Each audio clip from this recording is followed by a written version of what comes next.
Oh hey YouTube, today we're going to be looking at convergences, the highways of the sky for glider pilots.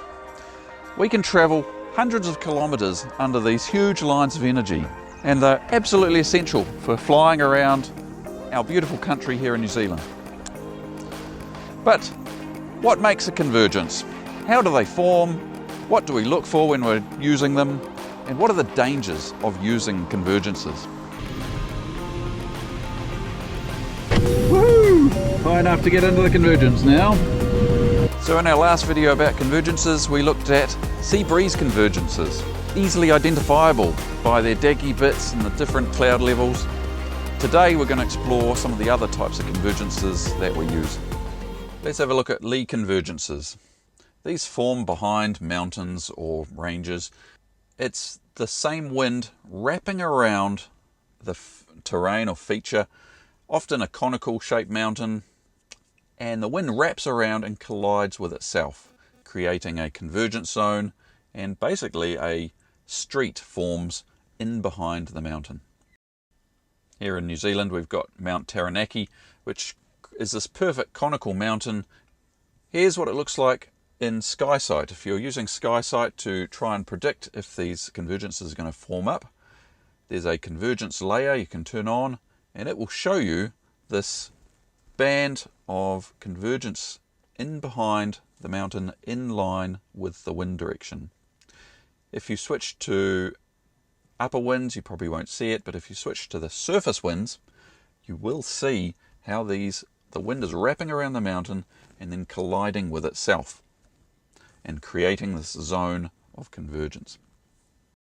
Here's an example of flying a lee convergence. This is formed by the hill or mountain you can see in the distance there, and we can just fly along it, straight line, not stopping. So up ahead we've got another street slash convergence, and I say that because what is likely happening is this is a headwind I'm going into right now, and down here we've got a little mountain. It's not very big, but the wind has to wrap around it, and when it wraps around it, it then collides with itself and makes a big line, and I think that's what's happening here. That, and it's reinforced by beyond the hill there's a street, so straight ahead there's Mount Tahara. That is also doing that. That triggers thermals in a line behind the mountain, and it is pretty much coinciding, lining up with this other hill. So up we go. Oh, lovely. What a nice easy ride home.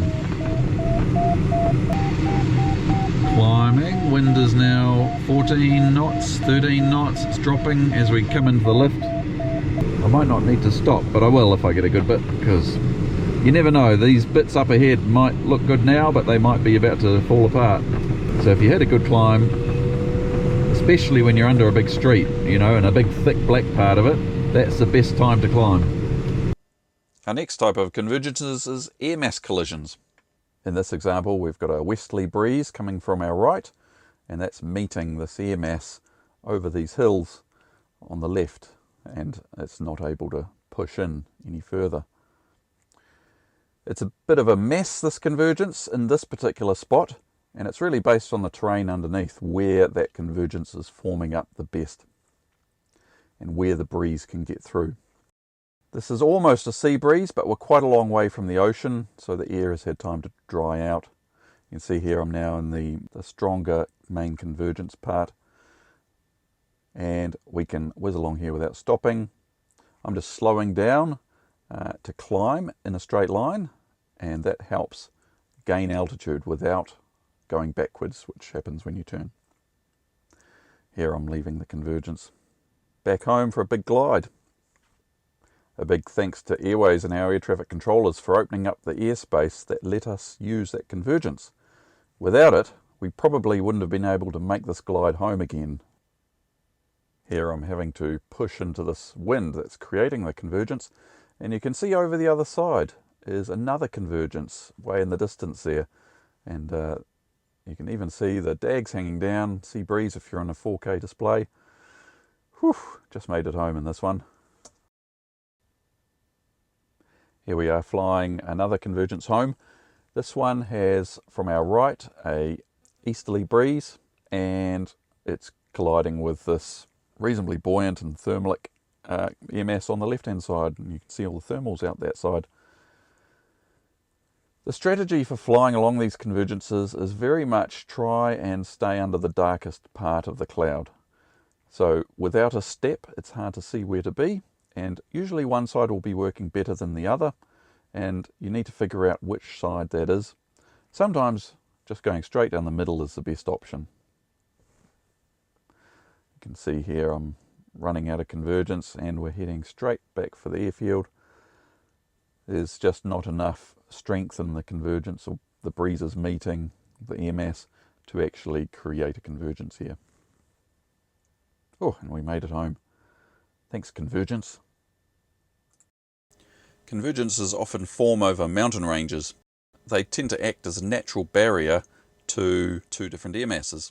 We often get good forecasts showing the two air masses meeting along the ranges, such as this one here in SkySight. So here's an example, flying over the Ruahine Ranges. And on the left, we've got moist ocean air, almost like a sea breeze, trying to push in, but it hits the mountain range, and above that we've got much drier air mass, so a higher cloud base, and we can storm along the ranges here at breakneck speed like a maniac. So what are the dangers of flying convergences? They're not really that dangerous, but there's a few things that can happen. One, they can stop working on you. So if you're relying on a convergence to get somewhere, that might become a problem. Big overdevelopment and build-ups of a convergence can be a problem. And we had this happen the other day. We had these massive big convergences form up, and towering queues above them. They started having isolated showers underneath them. So one of the main dangers of convergence flying is flying along at cloud base at high speed and not giving yourself enough breathing room that if you hit some good strong lift, you aren't pushed up into the cloud. And if you're going high speed, then it's not advisable to pull your air brakes out, but you also can't slow down to pull your brakes out without pulling up into the cloud. So just give yourself a bit of space.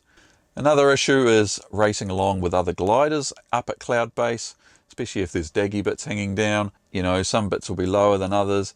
Generally, people will fly the darkest part of the cloud, which means you'll be flying the same lines directly at each other. So stay clear of cloud enough so that you get a good view ahead. This is where a flashing light on your glider or flam will help identify threats before they're a problem. Don't forget to check out our online store, pureglide.nz, and check out our tracking software, puretrack.io. Alright, thanks for watching. See you next time.